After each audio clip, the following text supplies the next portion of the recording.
लगाते हैं ना। तो क्या करते हैं, थाली लेकर के जाते हैं और भगवान के सम्मुख रख करके पर्दा लगा करके, मेरा एक भक्त वो भी है जो मेरे से अधिक संतों को माने।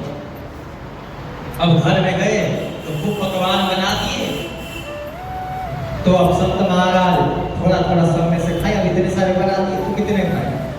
अब वहां पे जबरदस्ती नहीं करना, अरे महाराज तुम्हें खाना पड़ेगा, ये खाओ। कैसे नहीं खाओगे, मैंने मेहनत से बनाया है। अरे वो तुम्हारे घर में जाकर के केवल दर्शन कर लिए ना, केवल देख लिए, अपने दृष्टि फेर दिए, समझ लिए तुम्हारा बेड़ा पार हो गया। अगर तुम जबरदस्ती करने लगे ये बहुत बड़ा अपराध हो जाएगा। कहीं कहीं होता है, लोग जाते रहते, जैसे कि महाराज जी आप आइए हमारे घर में, अब जाते हैं तो अभी एक ले जाए, महाराज ये मिठाई ठीक है, ये खाइए। हम ठीक है, अच्छा है, लेकिन नहीं खा पाएंगे। नहीं नहीं खाइए ना, अरे ऐसे कैसे नहीं खाते, अरे खाओ खाओ, अरे कैसे खाएं, ठीक है सब ठीक है, लेकिन ये जरूरी थोड़ी है कि सब कुछ खाएंगे। आप इतने प्रसाद में थोड़ा सा अगर हम चख लिए, ब्राह्मण देवता चख लिए, संत महाराज चख लिए, तो सब प्रसाद हो गया। अब उनके साथ जबरदस्ती मत किया जाए। अरे आप लोगों से भी निवेदन है, कभी ऐसा मत करिए। हाँ, आप ये बता सकते हैं कि महाराज जी ऐसे बना हुआ है, ये मिठाई है, ये भोजन है, ये प्रसाद है, इसका आप भोग लगाइए। हाँ, संत महाराज अगर लगा दिए आपकी इस प्रेम से तो ठीक है, नहीं लगाए तो भी ठीक है, उसमें कोई गलत नहीं है कि महाराज क्रोध में इसलिए नहीं लगा रहे या नाराज है इसलिए नहीं लगा रहे, उनका भी तो ख्याल करिए, तो संत महाराज है, इसलिए उनसे जबरदस्ती भी नहीं करना है। भोग का मतलब क्या होता है, यदि उन्होंने प्रसाद पा दिया तो पा दिया। हम लोग भगवान को ही भोग लगाते हैं ना। तो क्या करते हैं, थाली लेकर के जाते हैं और भगवान के सम्मुख रख करके पर्दा लगा करके घंटी बजा करके और भगवान से प्रार्थना करते हैं कि भगवान भोग लगाओ। तो भगवान भोग लगाते हैं, बताइए, लगाते हैं, लगाते हैं, भगवान भोग लगाते हैं। जैसे पर्दा हटाते हैं तो थाली पूरा साफ रहता है ना, नहीं रहता है। आपने देखा नहीं, फिर आपने सही से भोग नहीं लगाया,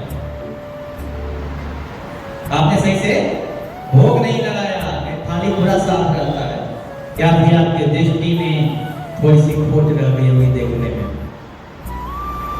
यदि आप मन भाव से भगवान को भोग लगाएं, जैसे आप थाली में पूरा भर करके पकवान रखते हैं ना और भगवान को भोग लगाते हैं, भगवान एक कण भी नहीं छोड़ते, सब खा जाते हैं, सबका भोग लगाते हैं। तो बोले महाराज जैसे पर्दा हटाते हैं थाली भरा का भरा रहता है। तो हमारे सनातन धर्म में एक लोक रीति है कि यदि किसी के घर से कुछ आए बर्तन में तो खाली बर्तन नहीं दिया जाता। खाली बर्तन वापस करते हैं, नहीं करते हैं ना, आप लोगों को तो अच्छे से पता है।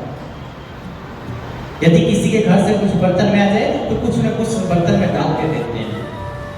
जैसे ठाकुर जी को भोग लगाते हैं, प्रसाद लगाते हैं, तो ठाकुर जी बहुत प्रेम से भोग लगाते हैं। इसीलिए कहते हैं कि भोग लगाइए, तो ये नहीं कि बस तुरंत रखे, घंटी बजाए, चलो पर्दा को हटाओ, निकालो, चलो। अरे भगवान को भोजन तो करते हो बढ़िया से। भगवान बहुत अच्छे प्रकार से बैठ कर और भोग लगाते हैं। तो बोले वापिस कहां से आ जाता है उसमें? वापिस ऐसे आ जाता है जैसे भगवान भोजन ग्रहण करते हैं तो अपने मैया से कहते हैं, राधा रानी से कहते हैं, लक्ष्मी जी से कहते हैं कि देखो इस भगत ने मेरे लिए प्रसाद लाया है, ये सारे प्रसाद तो मैं खा लिया, अब इसका खाली बर्तन तो वापिस नहीं करेंगे, इसलिए अब आप लोग कुछ इसमें जो बनाए हो वो दे देंगे। अब जो यशोदा मैया, जो राधा रानी, जो लक्ष्मी जी अपने रसोई में भोजन बनाई है वो ला करके थाली में दे देती हैं।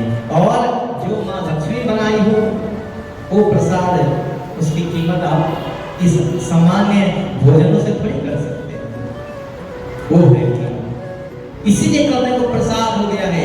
ये जो थाल है वो भगवान उसी थाल में खाए हैं, वो जूठन हो गया। और जो मैया के हाथों से बनाया हुआ, जो लक्ष्मी जी के हाथों से बनाया हुआ भोजन है, प्रसाद है, अब वो उस थाली में है।